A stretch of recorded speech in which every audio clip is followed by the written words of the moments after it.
Hello, everybody. Yeah, I'm sitting here in the dark. This is Jeff Williams, host of North Star Oasis. Oh, there we go. We got light. Let there be light, and there was light, and our producer came out and fixed the problem. So thank you for joining us here. It looks like we're not going to be in the dark today. Again, I'm your host, Jeff Williams. You're watching North Star Oasis live on Suburban Community Channels. Today is the 24th of January 2015, and it's another 35-40 degree day here in the Minneapolis-St. Paul area, which is a far cry from the bitter cold that we had last year. But I just want to remind you, we only have 334 more shopping days left until Christmas, and there's only 9 more days until Groundhog Day. So I wanted to start off with a little bit of a story about my life.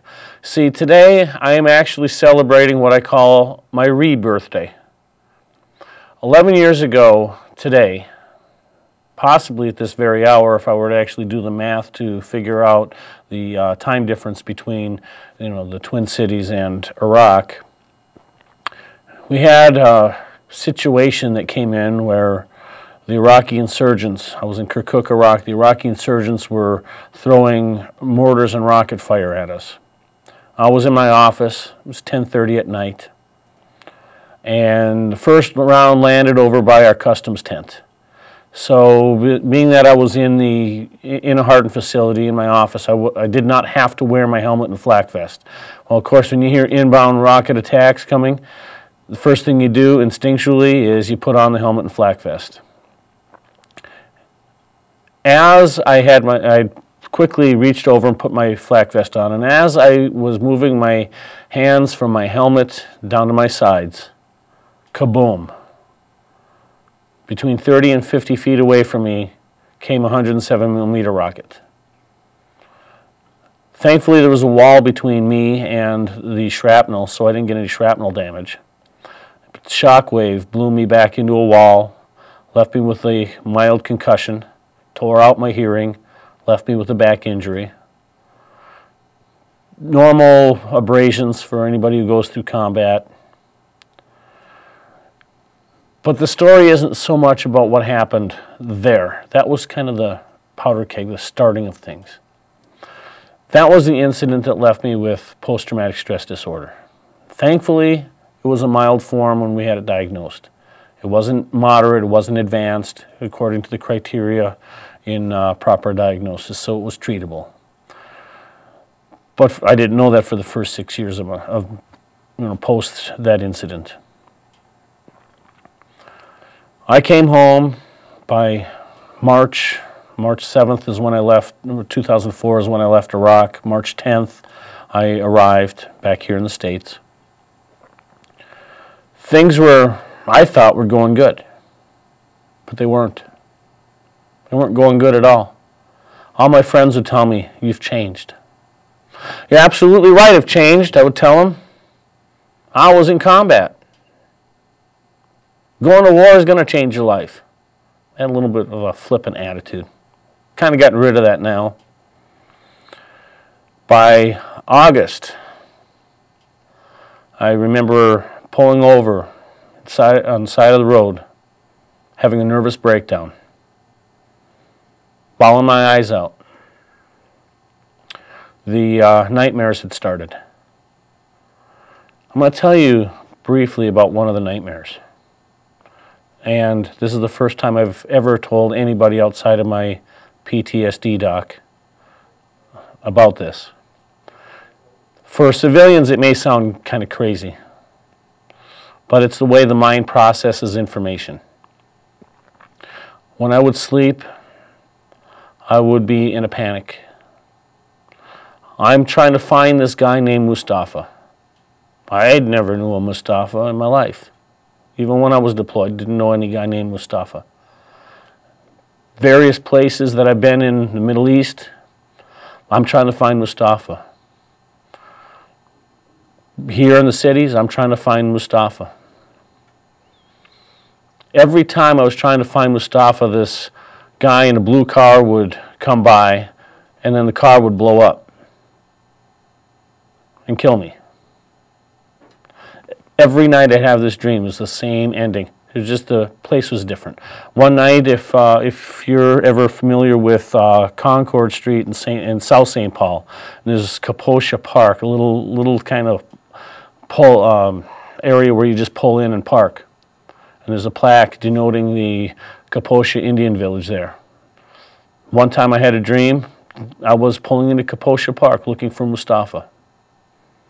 And the blue car came over and blew up right next to me. I remember that one. Now I'm still here, so I haven't been blown up.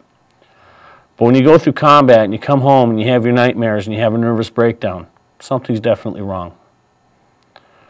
By December of 2009, I had my post-traumatic stress disorder evaluation. That's when the doc said, yes, you definitely have it. January 12th of 2010, I went in for my first appointment. No medicine was needed, but it took a while to get through the nightmares, to get through all of the other issues. Now I say this because there's a lot that's been talking, well, I say this because actually, let me back up here, because of the dreams, because I could never figure out a guy in a blue car and Mustafa. This is 2004 when I was having these dreams.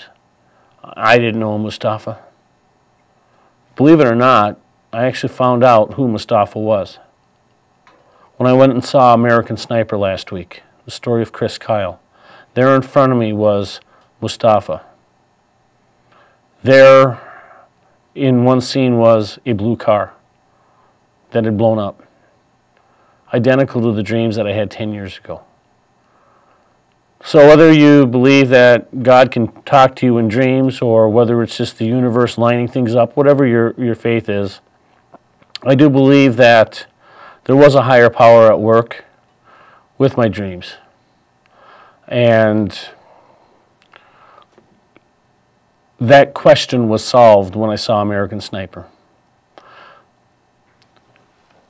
But I wanted to talk about that film, and I wanted to talk today about Chris Kyle, simply because a lot of people are talking about him. As somebody who's been over there, and I'll tell you my thoughts about the film a little bit later, you know, I think it's important that people know where an Iraq War veteran stands on what he saw in American Sniper. Before we show our first clip today, I also want to thank somebody. And it's probably going to surprise you. It's even probably going to surprise my producers when I actually say I want to say thank you to Jesse Ventura.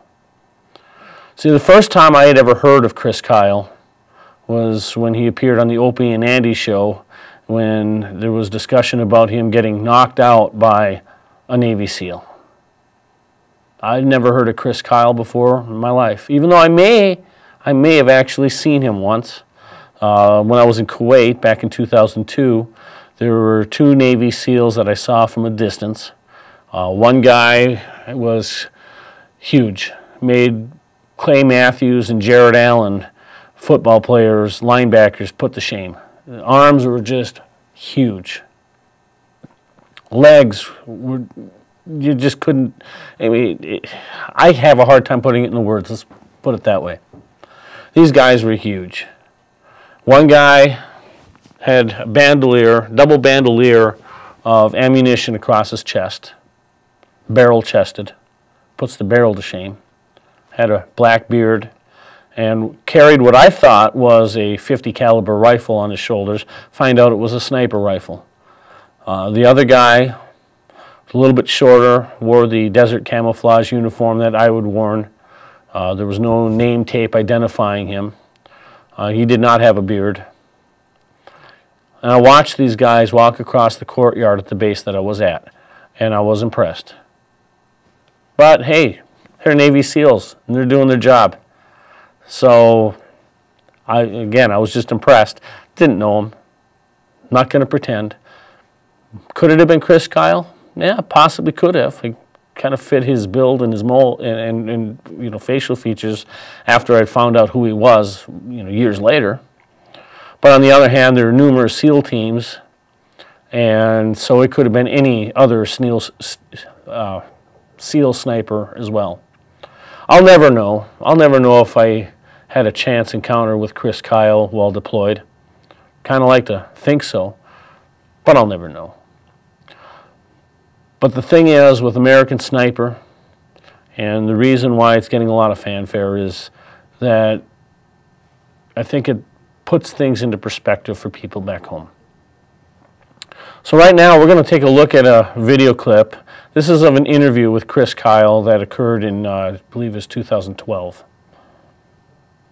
Here in Las Vegas, Nevada, we found Chris Kyle, author of American Sniper. Good to see you, Chris. Hey, good to see you. Nice to be here.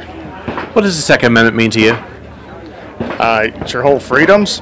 As far as it's in the Constitution, everybody should have a gun. In fact, you should be taxed if you don't.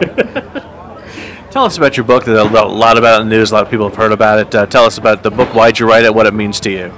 The whole thing, I mean, there's a unwritten code of silence, basically, and so I made sure not to give up anything tactical or anything classified, but I can't tell everybody's story, but I can tell mine. And my whole story is about how everybody else made me look good, because I'm definitely not the greatest shot, I'm not the best sniper at all, but I was put in some situations that actually it turned out pretty good for me, and I'm trying to give credit to the guys who made me look good, especially Mark Lee, Ryan Jobe, two guys who died fighting for this country, and then raising awareness. So we, as Americans, stand up and we give back to them, take care of them, whether they're deployed, they're out now, or if they just don't make it home. That we need to take care of. It's our duty to take care of them now. The people, the other snipers, other people in your community, other people who have read your book, what have they said to you about it? I've gotten a lot of emails, phone calls from guys saying thank you. Guys in the same situation as far as the family life, that you can do both. You know, unfortunately for me, I gave everything to my job, and I made my family sacrifice everything. But you can do both. You can do 30 years in the military. I'm not trying to tell guys to get out. All I'm trying to do is say, hey, look, take care of your family, because once you're out of the military, your time will end sooner or later, and then what are you going to have? You better make sure your life is set up to have your family. When you're at an event like this, we're at Media Day right now, but we're here for SHOT Show, and you see the industry, and you see and hear stories about record gun sales in 2011, and you see stories about in Oklahoma, a woman holding her baby, killing an intruder with a shotgun. What is, with all that put together, what does it make you feel like? I mean, I feel like that's the way it should be. If someone breaks into your house, you have the right for self-defense, and especially, that single mother with a kid at home. Good on her. The only thing now is I hope that she's able to be okay and that she doesn't have anything affecting her after that, and she has nothing to feel guilty about. That's our God-given right to self-defense, and she did it. Good on her. You're traveling the country, doing book signings. What is that like for you? What is it like to see the country and meet different people, and what are they saying to you when you're signing their books, and what are more of the special things you're hearing? It's mind-blowing that people actually want to meet me. And I've had people drive 3 hours and then you wait 2 hours in line just to meet me, and you got the kids coming up, and tell them, I said, aren't you disappointed? You waited all that time just to see a big dumb redneck at the end here. God. But no, I mean, I'm humbled. It's mind-blowing to see all these people that want to meet me, and I keep telling them, this isn't about me. I'm trying to raise awareness for the guys. I appreciate you doing this because the profits are going to a good cause. And when people come up and say you're going to be a millionaire, no, I'm not, because the money's not mine. You can't make money off of blood money. Where will the profits go? It's going back to families. Back to families, okay. Earlier today, last question, you were here talking to the NRA ambassadors, so obviously it's important that you talk to the youth, but what do the ambassadors and what does the NRA as a whole mean to you? Well, not just the ambassadors, but anybody, whether it's a kid or an adult or anything. I feel like if you're going to buy my book, the least I can do is give you some of my time. I try to get to know a little bit about everybody I talk to. My book signings, I refuse to sit down. If you're going to stand up, I'm going to stand up. And if you're going to wait that much time, I'm not going to just sign your book and push you off. I'm going to take the time to talk to you a little bit. If you want a picture, I'll do a picture. I'm a normal, everyday guy. And then as far as what these guys are doing, with the NRA, I think it's awesome that the awareness is getting out there, because whether you believe in the guns or not, if you don't know safety, that's when you start getting into trouble. And these kids are being brought up to respect weapons and to learn the safeties of them. And so if they go to somebody else's house and they see a weapon, they're not going to play with it. We also hear kids who learn shooting sports early on shooting teams. They're better citizens, they're better students, they're more respectful. Do you see that and hear that as well? Oh, definitely. Every one of these kids here, I've loved them. And yes, I do have a soft spot in my heart for the kids. So, yeah, and especially something that we have in common. You know, I'm a big hunter. I love shooting. And I was telling them the story about did a competition and a 14-year-old girl smoked me. So I've got a lot of respect for them. Yeah. So I guess we can buy the book at Amazon, bookstores, anywhere, at all the normal places? Yes, sir. You know, Barnes & Noble, anything. And if people want to find out where you're signing, do you have a website? There is a Facebook. If you look up on American Sniper, it does have a Facebook page. Puts my schedule out there. And as far as the schedule, it goes to the end of this month. But we are trying to give back because I've had people writing in saying, I missed your book signing, where can I go? Or you're not coming to my area. If people want an autograph, then I'm going to make sure it happens one way or another. Whether if I have to come up there and do a book signing or if I have to give you the address to my office, that's the least I can do for you. We appreciate your time. Thank you for your service to the country. Thanks for your time today. Thank you. I appreciate it. And there was the words of Chris Kyle. Now, I want to back up briefly here. Dallas, if you can pull up my computer onto the screen, I want to show you a photograph. The photograph that you see is of PFC when she was promoted posthumously to specialist. Her name is Holly Mageau. I knew Holly when we were in Iraq. I was an NCO who, you know, she felt she could trust enough to vent to, and answered a lot of her career questions, and, you know, got a chance to know her fairly well. And let's see if I can pull up the next photo. January 31st of 2004, 1 week after my incident,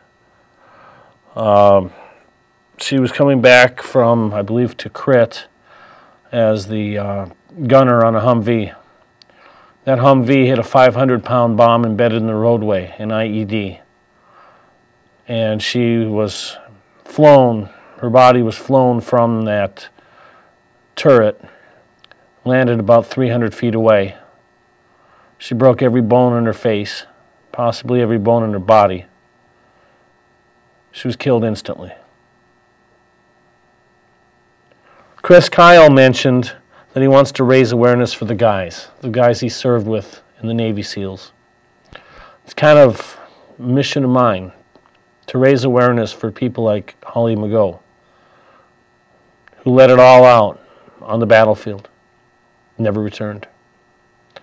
These are the scars that a lot of we veterans who come back from combat face. Not just talking about Iraq or Afghanistan.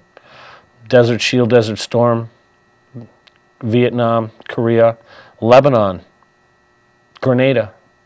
Everybody has a different story. A lot of times we don't tell our stories. We just let it bottle it up and consume us.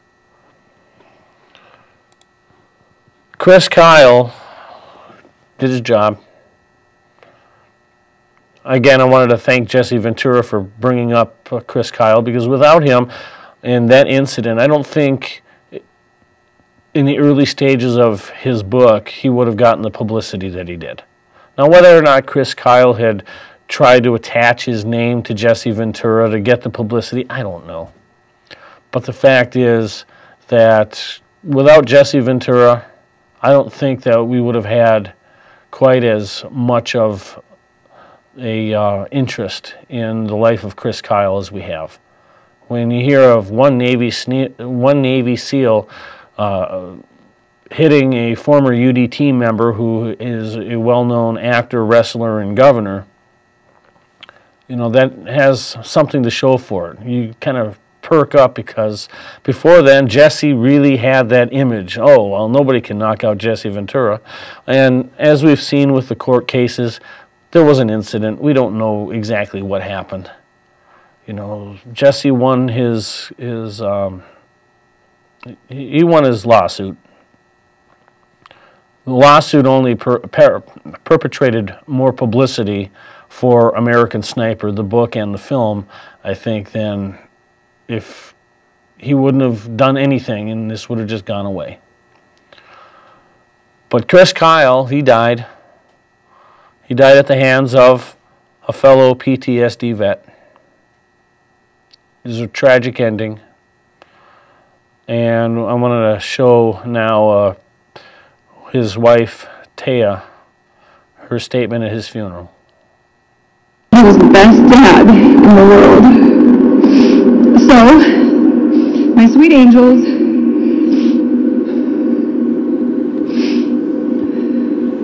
we will put one foot in front of the other and remember how silly Dad was and how we all made fun of his Texas twang.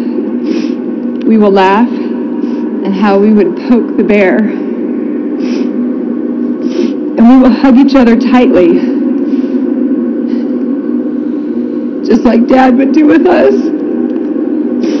We will pray the prayers he prayed with us. We will remember that your dad has so much pride in your manners, your good sportsmanship, and your friendship to each other, and we will continue them all. We will remember that his baby girl and his Bubba mean the world to him, and that he didn't just talk about that. He loved you, and he lived his life to show you.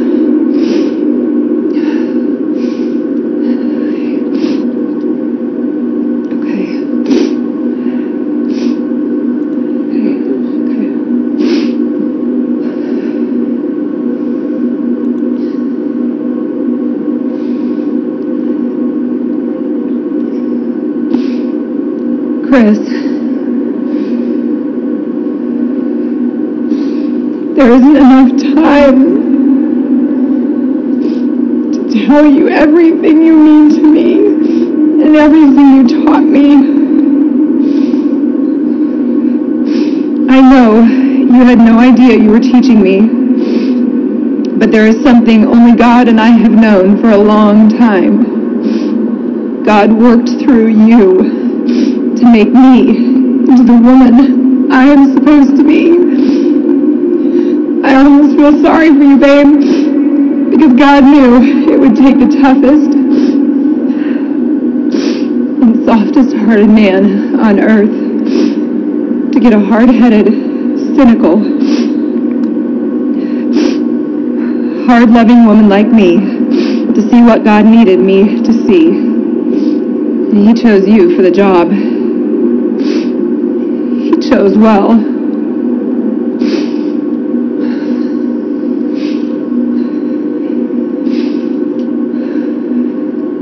You taught me innocent, reckless love without abandon.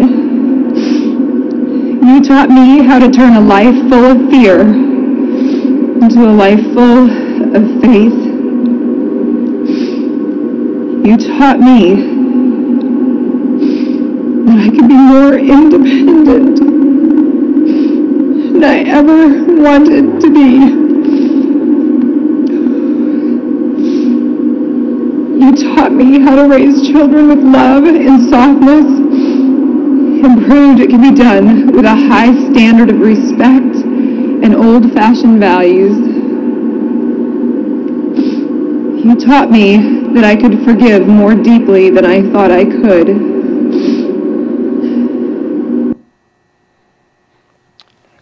And that was, about a year and a half ago?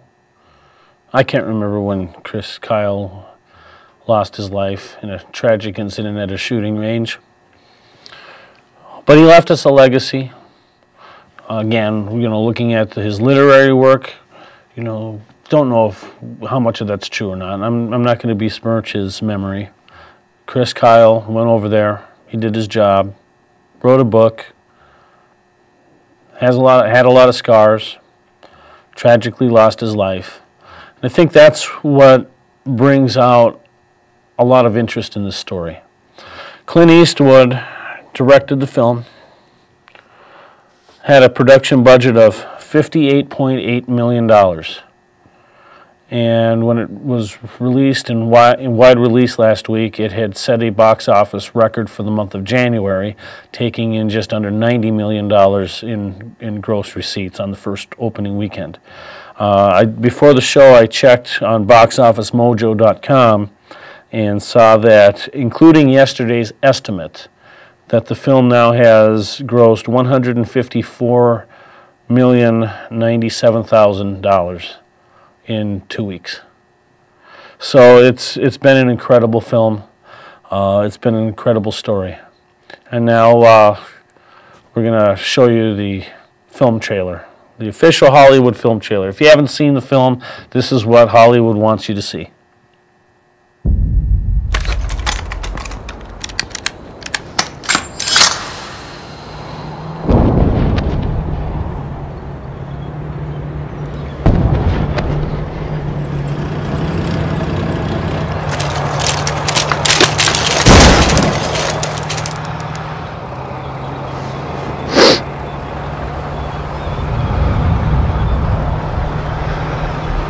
I got a military-age male on a cell phone watching the convoy over.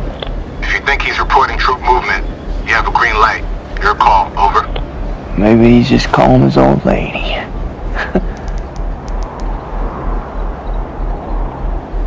He stepped off.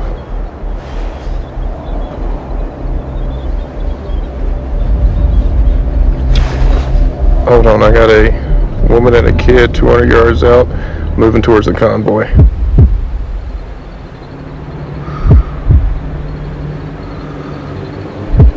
Her arms aren't swinging, she's carrying something.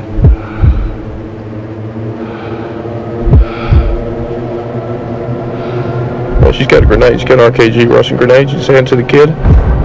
You say a woman and a kid? You got eyes on this? Can you confirm? Negative. Your call. They fry you if you're wrong.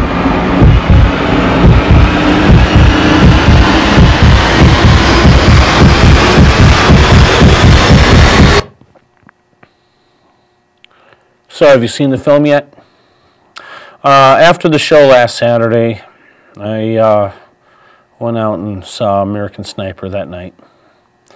And here's what I wrote shortly after the film, after I had a chance to recover. Went out and watched American Sniper last night. As an Iraq War veteran recovering from PTSD, I was concerned regarding how well I could stomach this. Here's how I did. My heart was beating faster than normal throughout almost the entire film. I felt like I was back in Iraq. I only had to leave the theater once because my breathing was shallow and I felt the need to reset my state of mind before continuing. It took 2 hours for my heart rate to go back to its regular state. Tossed and turned while sleeping last night, but I'm glad I went. It was a fabulous film, and I'm proud of myself for actually making it all the way through. So that was my reaction. I wrote it the next day, as you could probably tell. And there's 27. I got 130 likes on that post and 1 share, so I guess for an extrovert, that's middle of the road. That's an inside joke with my producer, who's definitely an introvert. But again, you know, it was one of those amazing films that you watch, and as somebody who's been over there, my war was different than Chris Kyle's, but every single veteran who goes to war, every single person, they come back with a different experience. Some people are in situations where nothing happens. Other people are in situations where everything happens. And because every person is unique, there's different ways of handling things. I want to read a letter that was written by Stephanie Janisic, a friend of mine. Her husband is a Marine Corps colonel, so you're getting the perspective of the spouse of a veteran. And she writes, I read Chris Kyle's book, American Sniper, when it came out, and I have to admit I was blown away by his candor and courage. Not just about the war and the action he saw, what he went through after returning to the U.S. and leaving the Navy. This man was a regular guy with a gift. He could shoot a rifle well. No better than that. He was an artist. But that is not what made Chris Kyle the hero he was. This idea came to me when I read American Sniper, and Clint Eastwood and Bradley Cooper brought the idea out into the open. Kyle grew up in Texas, a state about as American as any place in this country can be. He learned to hunt. He was brought up in a Christian household and learned to be a defender of the weak. He couldn't tolerate a bully. He was already on his way to becoming a legend, even as a wild rodeo cowboy. He was a black and white guy. That's very hard to find these days. What Eastwood and Cooper did with the script was simply staggering. I do not think Chris Kyle would mind that it was as much about celebrating the real men out there who work every day to defend our country as it was about him. Some heroes stand as examples of our veterans, and Chris was that hero. Men who become heroes or have to meet circumstances that create heroes thrust upon them never want that word associated with them, but regardless of the humble character, they are heroes. They are examples of how to live life and do the right thing. I'm a Marine wife, and knowing Kyle saved literally thousands of our kids chokes me up. Seeing them come home and realizing that the reasons why many got home is because there was somebody making sure they'd get home is staggering. Our devil dogs had an angel watching over them. Thank you for that, Chris. I wish I could tell Taya Kyle how much we appreciated her husband and herself. It's hard to explain what a military wife goes through when the men are deployed, and her honesty about what family sacrifice has been amazing. Taya, thank you for sharing Chris with your fellow Americans. He was a model of what all men should strive to be. Never lose sight of that. Your example is a light for all military spouses, always faithful and always courageous. For Chris Kyle, it seems it was always about doing the right thing. Using his God-given talents as a sniper to stand guard over convoys was his way of being a protector. It was always about getting those young Marines and fellow SEALs home. He excelled in that because of where he came from and how he was raised. That was just what he had to do. Chris was a sure, strong presence, and even when he was in emotional turmoil, he did what he had to do. We need more Chris Kyles in this world. This film also proves how much America needs to know who her heroes are. We need those examples in order to model ourselves, our kids, and repair our broken society into something as noble as our heroes. It has broken box office records, has brought many people, including me, to the movies. It's a love letter to our heroes and a poetic cinematic masterpiece that honors what makes our country great. From Clint Eastwood's direction to the awe-inspiring performance Bradley Cooper gave as Kyle, the film brings you in and introduces you to Chris Kyle, his wife Taya, and family, and the brotherhood of the SEAL teams and the Marines in a way that leaves you inspired, heartbroken, and wanting more. There are filmmakers out there who understand America wants her heroes, wants her celebration, and Clint Eastwood is one of those filmmakers, and he's taken Jason Hall's script and raised it to that of Homer. Bradley Cooper understands the idea of the hero as well. What he did in this role was not just honoring Chris Kyle, he gave Chris a place among the greatest legends in Western culture. Virgil himself could not have done better than Eastwood or Cooper. Kyle's story is an epic. Eastwood gave us a hero, and heroes are the brick and mortar of Western culture ever since Homer and Virgil. What we live every day, men made stunning heroic sacrifices for. This film does not let us forget that. It's a love letter to our heroes. And she's got it right. The question is, why do so many people show up to see American Sniper? Why is this story being so told? Why is this getting even more acclaim than the film that came out with Mark Wahlberg a couple of years ago? There was another SEAL movie. Why does this get wider acclaim than The Hurt Locker? It gets a wider acclaim, I think, partially because of the body politic right now. When we've gone through the last 6 years of hearing everything negative about the Iraq War, war in Afghanistan, and our veterans, and we're seeing what's happening with ISIS right now. We're seeing the split that we've discussed on this show many times in the last 2 months, that the average American, and this is what we saw in the elections in November, the average American really wants something to believe in. And they would look back, and this story of Chris Kyle, you know, as a sniper, and going back and reliving Iraq, does that. That's the one thing that made Ronald Reagan the great leader he was. He understood that, you know, America is a great place. The Barack Obamas of this world, I don't think, either understand that or care. So this isn't a movie to go and feel good about yourself. But this is a movie to go and see, to have a better appreciation and understanding for those who've been there. And that, I think, is what people want. That is why people go and see this film. And right now we're going to show you a discussion amongst Sienna Miller and Taya Kyle. Sienna was the actress who portrayed Taya Kyle in the film. We met, first of all, over the phone, and it was one of those things, it's such a difficult thing to have to ask the questions that you need to ask in order to do her justice in the film. You know, her husband had been murdered, you know, pretty much a year before we first spoke, and it was, you know, you're going to be talking about intense memories and romantic things, you know, hard things to discuss. But Taya was so open and loving and kind of from the offset said, you know, I know you need to ask these questions and anything I can give you, I will. And we just loved each other from the start. Yeah, immediately. Now, of course, Taya, the book was already out, Chris, and I guess the movie was sort of in play first, right, before Correct. His death. When did you find out, though, that Sienna was going to play you? You know, it was after Clint was chosen as the director, and he said he wanted to meet me first before he cast somebody. And, you know, I remember talking to people at, you know, Jason Hall, and they were asking me who would I want to play me, and I was like, you know, I have no idea. The only person I could think of was Sandra Bullock. You know, I'm like, I don't know, she's kind of goofy, she can, you know, cry well, and, you know, all that stuff. But, you know, and they were like, yeah, no, that's not going to work for this. And so she's got brown hair. Yeah, she's got brown hair. She lives in Austin. Yeah, throw her in there. Yeah, she does. Yeah.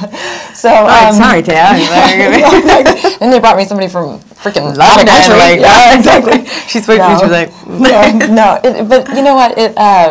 So I said, look, the only thing I truly, if I had my way, it would be somebody who's experienced some sort of heartbreak in their life, and that somebody that preferably is a mother. But I know actresses are supposed to be able to play anything. I just thought that would make it a little bit more real and powerful. Knowing Sienna like I know her now, she could play something she's never experienced before, clearly. But maybe I just needed that reassurance that somebody had that kind of heart or that kind of wisdom in their life. And so they cast Sienna, and, you know, I was immediately looking at pictures, you know, and so here she is, this, like, gorgeous, blonde, you know, beautiful human being, and I'm thinking, well, that's kind of cool. Like, you know, I'm going to have somebody totally hot play me, and then they totally dumbed down her looks for the movie. And I was like, I don't know if I should be offended by this, or like, you know, I'm like, seriously? Like, you know, when somebody plays you, like, glam it up. No, because I just had a baby in it, so that was, a lot of that was my decision. Yeah, there's cameras at the end. Totally real. No, it's but totally the real. first post-baby, like, we're not looking our best at that Right, point. exactly, right. I mean, I wore Jimmy Choo's out of the hospital, but no, Did you? Girl, I can't even afford it. Jimmy Choo's. I went for the pink velour tracksuit. I think I want to. Yes, no, that actually is very, very true, though, after you have a baby, clearly. I mean, I'm being somewhat, you know, silly about this, but no, it was very appropriately done for the life and the events that were going on during that time. And the first time that I talked to her, and everybody after they saw her audition for the role called me and said, like, no, she nailed it. Like, absolutely, like, there's no doubt this is the person. And so then when I talked to her the first time on the phone, I was like, oh man, this is so cool, because it felt really, truly very natural, and I could tell that she has the heart and the soul and understands things on a much deeper level, if that makes sense. And I think you can talk to some people who are listening and going, okay, no, I can do this or that. And it was just, you know, Sienna has a depth truly in her soul, in her character, who she is. And so that alone made me more comfortable. And when I would talk about funny things, we laughed, you know. When I talk about sad things, we cried together. So it was just really an honor to have her bring our story to the screen, truly. And of course, Sienna, there's a responsibility when you're playing a real person. Yeah, there's a huge responsibility. We all felt completely invested in this story and wanted to do right by Chris and Taya and their family. And I think, you know, we were aware of the fact that this will probably play a hand in how the children remember their father. You know, it was a hugely important story to get right. And knowing that Taya could then watch the film afterwards was really daunting. because, yeah. But you can't, at that point, at a certain point, you just have to trust your director, and it being Clint Eastwood, you just do, so. And there you have it. Sienna Miller and Taya Kyle discussing their character. And that's the one thing I have to take my hat off for with Clint Eastwood as a director. You know, we've seen him in the roles. I didn't realize he'd actually been directing since 1971. So he's been directing for 43 years now. You know, it's Clint starts directing about the time I'm born. Let's just leave it at that. But Clint Eastwood gets it. He gets it. He understands.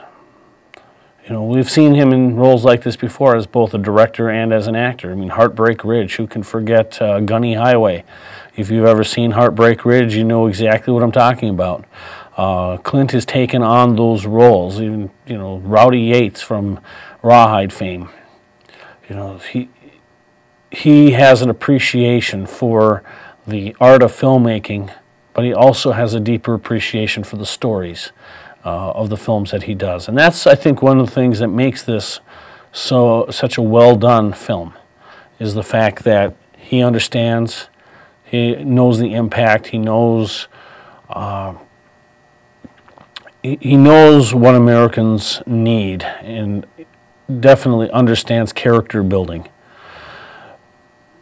Let me read something to you from somebody who doesn't quite get that. And this is a 60-year-old gentleman, I use the term loosely, who first came on the scene in the mid-'80s with the film Roger and Me, and that was Michael Moore.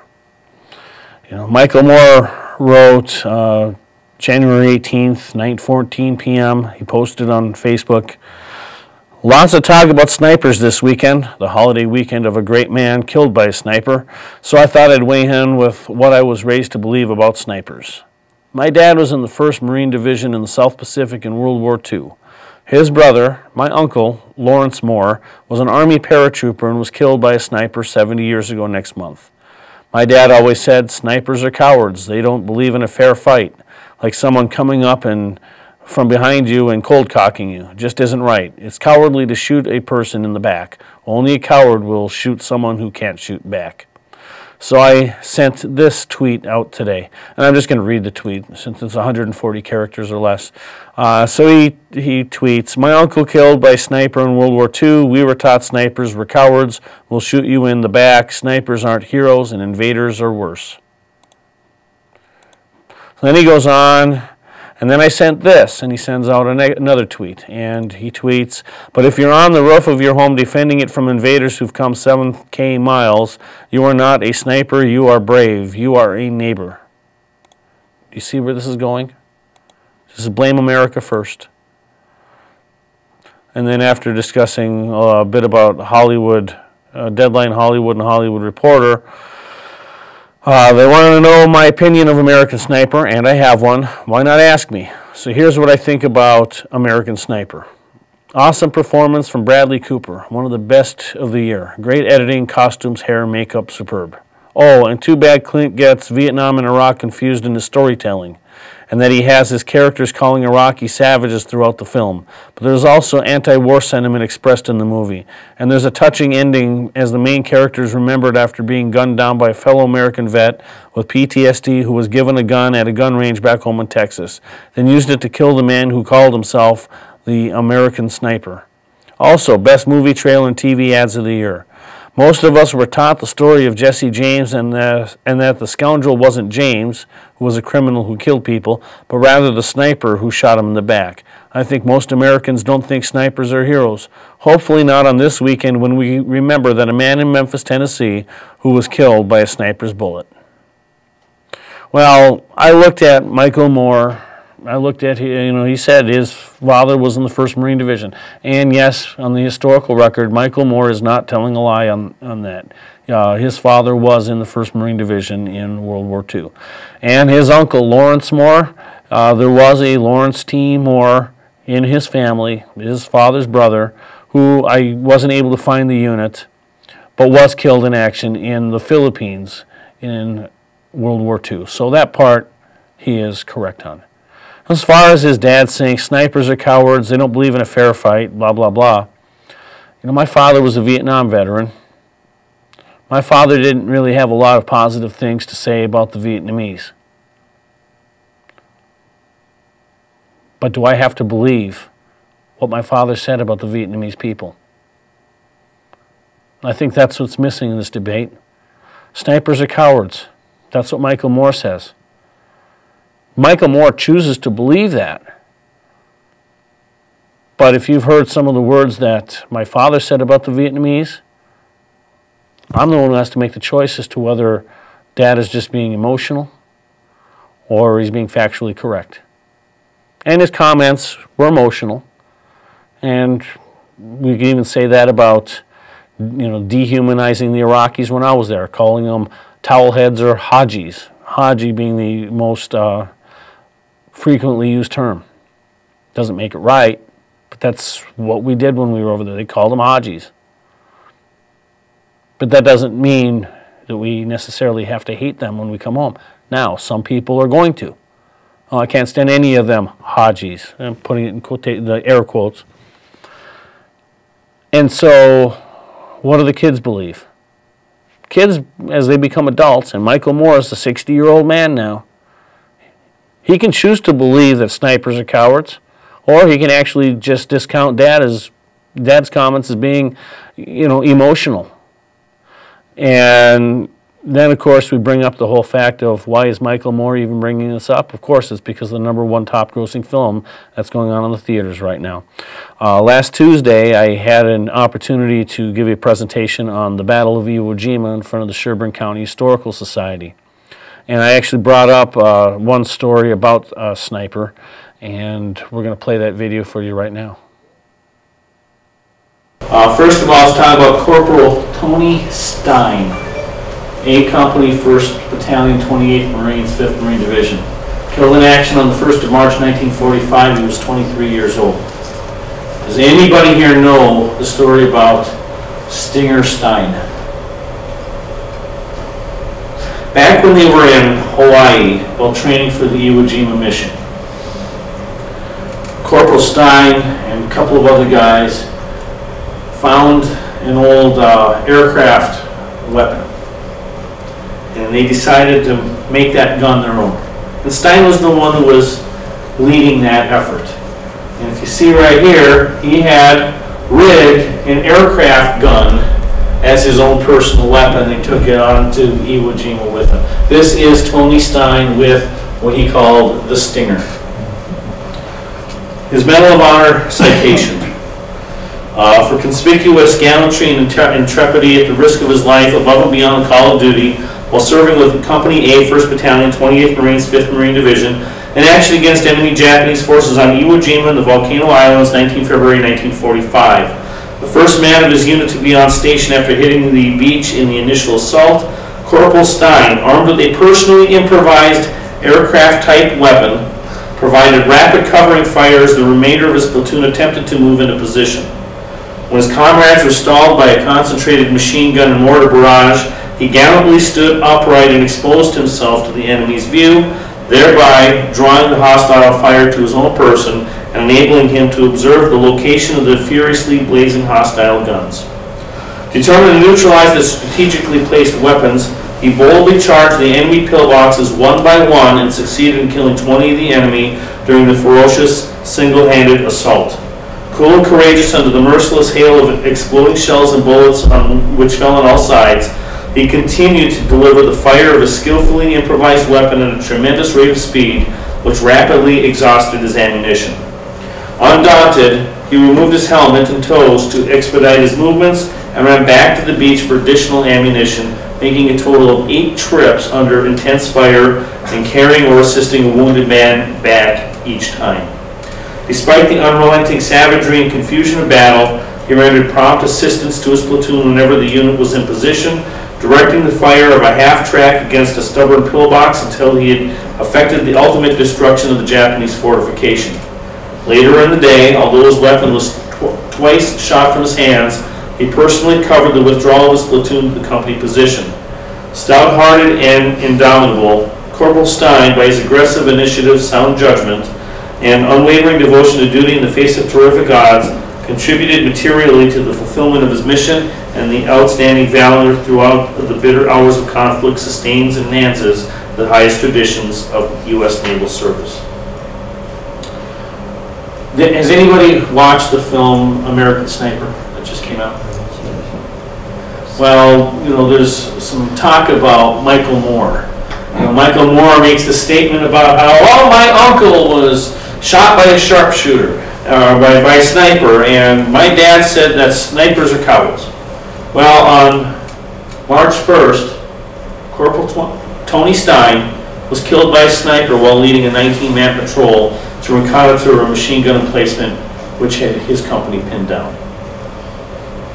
A year later, February 19, 1946, the Medal of Honor was presented to his widow. He was initially buried on the 5th Division Cemetery on Iwo. Following the war, his remains were returned to the U.S. for reinterment in his native of Dayton, Ohio. And it's Dayton's only World War II recipient of the medal. And he was buried with full military honors on December 17, 1948 in Calvary Cemetery following funeral services at Our Lady of the Rosary Church. That was Corporal Tony Stinger Stein. So as we wrap up today's episode of North Star Oasis, and feel free to follow us on Twitter, North Star Oasis, that's our handle. And you can also catch today's episode and past episodes available on our YouTube channel, youtube.com/North Star Oasis. Feel free to, we'll have this up in a day or two, this episode. If you like this episode, feel free to share it with all your friends and get on social media and let people know that there's a interesting TV show that they should watch. But I'm going to finish up with Matt Taibbi, T-A-I-B-B-I. I don't know how to pronounce his last name, contributing editor of Rolling Stone magazine. And this is an article that was in, I don't even know what the article is, where I got it from, Newsbusters. In a nasty screed against American Sniper on Wednesday, Rolling Stone contributing editor Matt Taibbi claimed the Oscar-nominated film was almost too dumb to criticize, but proceeded to do anyway, declaring, even by the low standards of this business, it still manages to sink to a new depth or two. Taibbi's main problem, movie problem becomes clear. A few paragraphs in his whoever wrote this is ludicrous, and proceeds to rant against the Iraq War and the Bush administration. Sniper is a movie whose politics are so ludicrous and idiotic that under normal circumstances it would be beneath criticism. The only thing that forces us to take it seriously is the extraordinary fact that an almost exactly similar worldview consumed the walnut-sized mind of the president who got us into the war in question. Continuing to bash Bush, Taibbi started slamming Sniper Chris Kyle. The really dangerous part of this film is that it turns into a referendum on the character of a single soldier.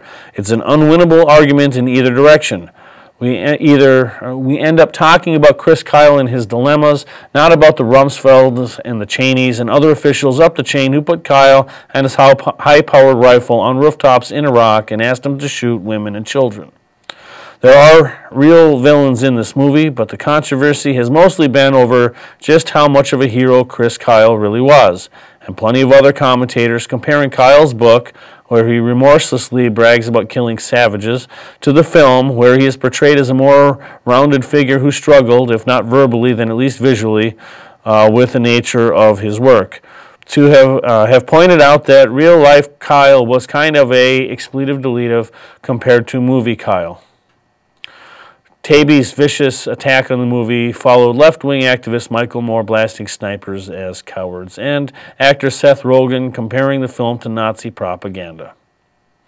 Here's the thing that these guys don't get in the last few moments that we're here. These guys in Hollywood want to keep bringing up policy. They want to keep using this as an excuse to bash President Bush. Bush has not been in office in 6 years. They can't let it go. You know, they want to use this as an extension of the anti-war debate. But the thing is, the whole film was not about policy. It was about the experiences. It was about the character. It was about people. And see, that's what Americans in the heartland, that's what they get. That throughout this country, all the way from Maine over to Alaska, and even I'll include Hawaii in here, there are people who know people who served in uniform. People know people who were over there. There were a lot of us who were over there at different points in time. And this film is a way for the average citizens to just get a peek, a little glimpse into what our experiences were. This film is not about policy. Michael Moore and Seth Rogen, they can do their own film about policy. And if they do it right, maybe people will show up and see it. You know, Michael Moore's a millionaire. Heck, he probably has more money than Mitt Romney. But the fact is, these guys can pull that off.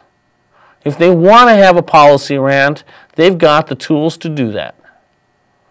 But Clint Eastwood is concerned about character and the American people. And through this film, he gave the average Joe just a glimpse of what it was like over there. And our producer even says that he has never been able to even sit through an entire Michael Moore film. I think I may have been able to sit through Roger and Me, which put him on the map, but that was like the only one, and I don't even remember how it ends. See, the thing, you know, about Hollywood. Hollywood in general is that reality and perspective, they seem to be lost. They seem to be escaped. And these guys are living in their own little tight bubble. That everything is from the perspective that they and their friends who think like them believe. But if anybody else believes anything different, well, that's wrong. And that's the attitude that we're seeing with the criticisms of the film American Sniper. But people in the heartland, they see this a different way. They see this as an extension of their friends and their families. For those of us who've been over there, who've lost people, this is a way of going back and remembering. And yes, in my case, I sat in the car for 2 hours processing my experience. I wasn't even processing the film. But I guess that's what makes it unique. You know, the film seems to be a study of character and how you deal with, you know, untenable situations. And that's what Chris Kyle's experiences were. But that's what the experience is of every single person, especially when they were in Iraq or Afghanistan early on in the war, or at times when there was a lot of action going on and sectors were not secured. You know, we all had to deal with untenable situations. Those of us who've come back, we've survived. You know, we're still here. Some of us have been able to work hard in trying to put our past behind us so we can look for a brighter future. Vietnam generation was trying to do that. World War II, Korea, a lot of those guys have gone on. But now we're at that point in time with Iraq where people are wanting to know and people want to remember. And that's what makes this film unique. We'll see you next week.